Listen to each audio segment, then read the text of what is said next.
घटना बा पतिया नतिया पटना बा देवारा ढोरी चटना बा देवारा ढोरी चटना बा घर में घटत घटना बा घरवा में घटत घटना बा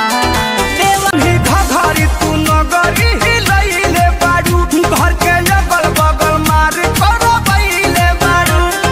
गोरे गोरे गाल बड़ी हटी हटी बा गोरे गोरे गाल बड़ी हटी हटी बा हेलो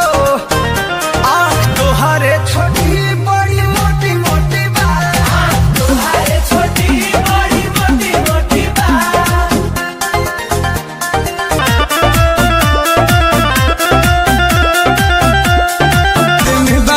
दिक्कत हो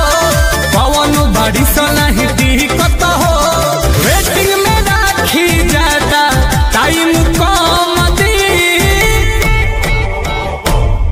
जहिया